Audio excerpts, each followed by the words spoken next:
All right, let's talk about one of the most common assignments you're going to get in college, the discussion post. It seems simple on the surface, right? But there's a real art to getting it right and nailing that grade. Today, we're going to crack the code together. You know that feeling? You get the assignment, you read the instructions, and your brain just kind of goes blank. You're left wondering, what do they actually want me to do here? If that's you, don't worry. You are not alone. These prompts have a hidden logic to them, and we are about to lay it all out. So here's our roadmap for today. First, we're going to break down the prompt itself. Then, we'll get into how to build your they say and your I say. After that, we'll talk about the reply, which is way more important than you think. And finally, we'll cover the simple stuff that makes sure you get the grade you deserve. Sound good? Let's go. Okay, first things first. Before you even think about writing, we have to deconstruct the prompt. You've got to be 100% clear on what the mission is. This is the foundation for absolutely everything that follows. And here it is, the heart of the assignment. The entire task revolves around one specific source, an article by Arthi Savendra. So, your job, plain and simple, is to read what she wrote and then respond to it. This article is your starting point, your home base. Now this is where it gets really interesting. This isn't just a free-for-all opinion piece. The assignment uses a really powerful framework called They Say, I Say. Think of it like this. You're stepping into an ongoing conversation. First, you have to show you are listening to the person who spoke before you. That's the they say, where you summarize the source. Then, and only then, do you get to add your own 2 cents. That's the I say. So, let's dig into that first part of the puzzle. How do you actually put together a good they say? You know, it's actually pretty straightforward. There are just 2 steps. First, read Savendra's article and really get to the bottom of her main point. What's the one big idea she's trying to convince you of? Once you've got that locked in, step 2 is just to write a short, sweet, and accurate summary of it. That's all. You're just setting the table. All right, the table is set. You've shown you understand the source. Now it's time for the fun part, formulating your I say. This is your moment to join the conversation and show us what you think.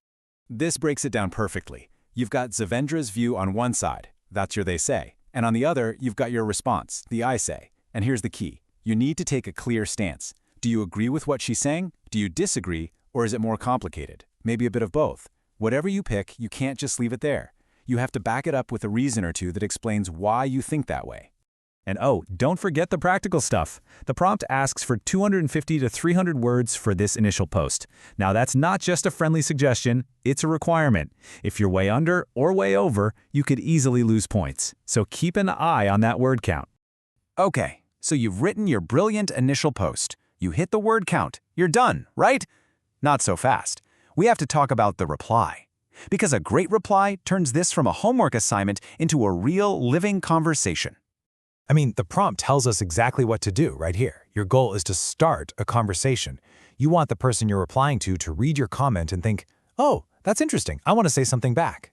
You're trying to keep the ball rolling, not stop it in its tracks. So, let's just get this out of the way. Things like I agree or good point, these are conversation killers. They add absolutely nothing new to the discussion. And honestly, they're not going to get you any credit. We have to do better than that. So what does a good reply look like? Well, instead of just I agree, try something more like this. I really liked your point about X, and it got me thinking, have you considered how that connects to Y? Because it seems like they share a similar logic. See the difference? You're showing you listened, you're adding a new idea, and you're asking a question. That's how you keep the conversation going. All right, you've done all the hard thinking. You've written a great post and a thoughtful reply. Now let's just run through the simple rules of the game to make sure all that great work actually turns into a great grade. Okay, everyone, eyes here. This is maybe the most important slide for your grade. Your initial post is half your grade, 50%. The other 50%, that's your reply to a classmate. This means you could write the best post in the history of the class, but if you forget to do the reply, the highest grade you can get is a 50. You have to do both, period. And you have to be super careful with the deadlines because, notice this, there are 2 of them. Your own post is due Sunday night, but your reply to a classmate isn't due until Monday night. You've got to get these dates in your calendar because mixing them up is an easy way to lose points. So let's just boil down the grading requirements one more time. To get full credit, you need your post and 1 reply. You have to hit that word count, and your grammar needs to be clean so people can actually understand your brilliant ideas. If you check those 3 boxes, you're going to be in great shape. And hey, the prompt even gives us a few pro tips, which is nice. First, always write your post in a Word doc or Google Doc first. It'll save you a ton of headaches. Then just copy and paste it in, don't attach a file. And here's a fun little warning. Your post might be projected in front of the whole class, so, make it good. So when you zoom out, it's important to remember what's really going on here.